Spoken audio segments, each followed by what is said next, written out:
Hi friends, இன்றைக்கி காக்காவை பற்றி தான் பார்க்க போகிறோம். காக்கா இப்படியும் பண்ணுமா அப்படின்னு சொல்லிட்டு ஆச்சரியப்படக்கூடிய விஷயம் ஒன்று தான் இந்த வீடியோவில் இருக்குது. வீடியோ முழுசும் பாருங்கள், அப்போ தான் இது புரியும் உங்களுக்கு. இந்த காக்கா கிட்ட ஒரு மீன் ஒன்று இருக்குது. அந்த மீனை தான் இது பிச்சு பிச்சு சாப்பிட்டுட்டு இருக்குது பாருங்கள். பக்கத்தில் இன்னொரு காக்கா வந்துருச்சு பாருங்கள். காக்காவுடைய குணமே வந்துட்டு எங்கேயாவது சாப்பாடை பார்த்தா அது எல்லா காக்காவுக்கும் கொடுத்து சாப்பிடும்.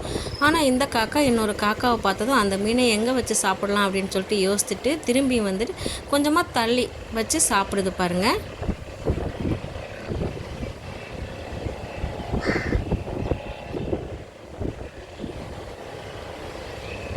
இந்த காக்காவால் அந்த மீனை எடுக்கவே முடியாது. அந்த அளவுக்கு அது மீனை பத்திரமா வச்சு சாப்பிட்டுட்டு இருக்குது. இப்போ வேறு இடத்துக்கு போயிடுச்சு பாருங்கள் மீனை கொண்டு. ஏன்னா அந்த காக்கா பக்கத்தில் இருக்குல்ல, அதனால் போயிடுச்சு. திரும்பவும் பார்த்திங்கன்னா இந்த காக்காவும் அதுக்கு பின்னாடியே போகுது. இப்போ திரும்பவும் பழைய இடத்துக்கே சாப்பிட்டுட்டு இருக்கு. இப்போ இந்த காக்காவுக்கு ஒரு வாய் கொடுத்துச்சு பாருங்களேன். ஒருவேளை இது அதோடைய குட்டியாக கூட இருக்கலாம், அதனால தான் ஒரு வாய் கொடுத்துச்சோ என்னமோ. இப்போ திரும்பவும் இது கேட்குதுன்னு நினைக்கிறேன். ஏன்னா இது கத்துது. ஆனால் அந்த காக்கா அந்த மீனை சாப்பிட்றதுலேயே ரொம்ப குறியாக இருக்குது. கண்டுக்கவே இல்லை பாருங்கள், கொடுக்கவே மாட்டேங்குது.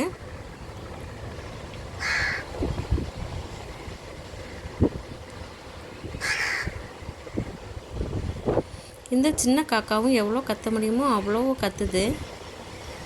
ஆனால் அந்த பெரிய காக்கா ஒரே ஒரு வாட்டி தான் கொஞ்சமாக கொடுத்தது. அதுக்கப்புறம் அது கொடுக்கவே இல்லை.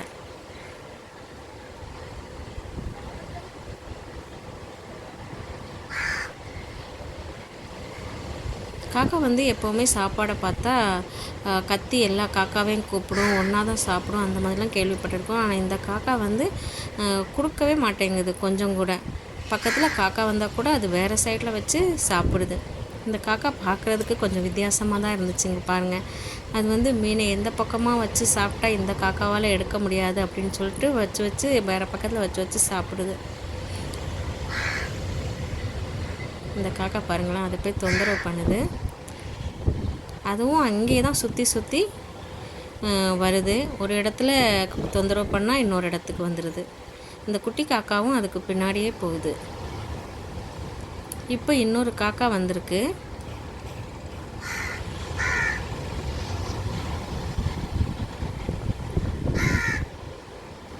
இது சாப்பிட்டுட்டு இருக்கும்போதே இன்னொரு காக்கா வருது.